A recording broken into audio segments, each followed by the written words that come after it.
Emily. Today I'm here with Kate Hess, who's the library coordinator in Iowa City, and today we're going to be talking about open textbooks. So welcome, Kate. Thank you. So, Kate, what is an open textbook? Well, probably the most important aspect is the open part, which means that the textbook is licensed so that people can make changes to it. So an instructor who wants to use the text can only use portions, can update it if they want to, add what they want to.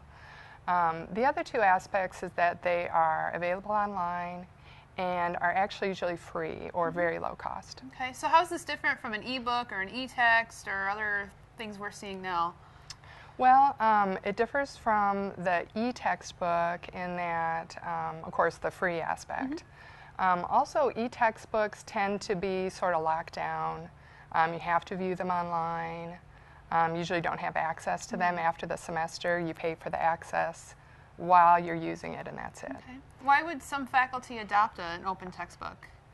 Well, besides, I'm going to keep saying the free part because that's probably one of the big benefits for students, definitely. For instructors, really just that ability to keep your text up to date, to just include the parts that you know you're going to use, and just that, the ability to customize it. Sure. And so are they really all free? Typically when you see open textbook, it is definitely free online. There are some companies such as Flat World Knowledge is one of the most well-known ones, and with that one you have free access online, and you can pay a small fee to get a print copy. Okay, great. Yeah. Where can I find open textbooks? Well, the best thing to do, we actually on the library website, under faculty services, there's a whole list of resources for finding the textbook, evaluating it, what to do with it once you find it. Using a search engine is pretty frustrating. Sure. But there are some specific sites you can go to search for them. Okay. And who writes these textbooks?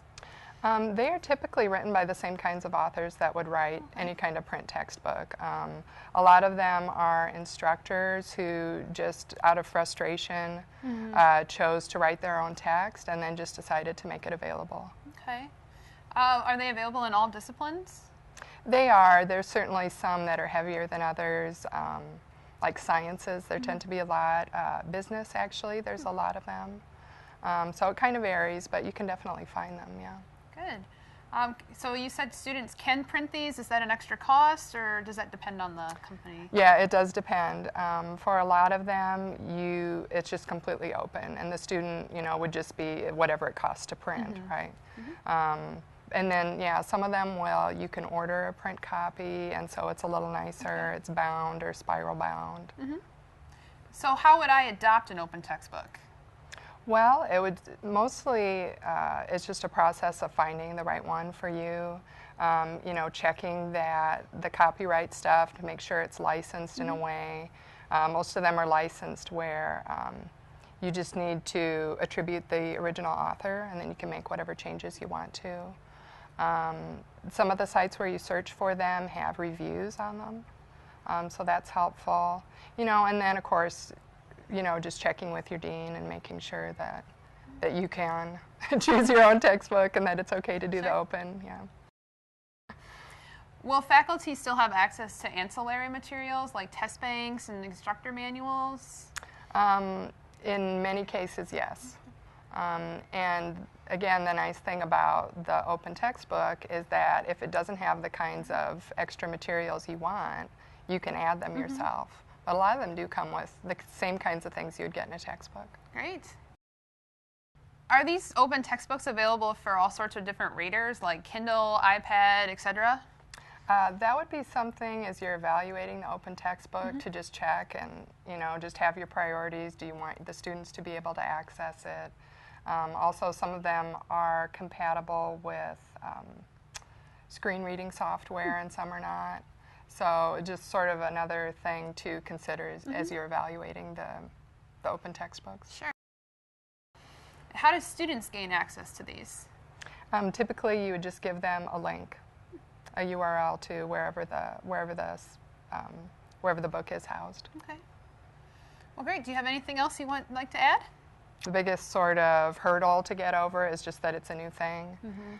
Students aren't going to be used to it, so you kind of need to educate them a little bit about how to access them, and then just the process of finding the text and reviewing it is probably the biggest thing to get over. Great.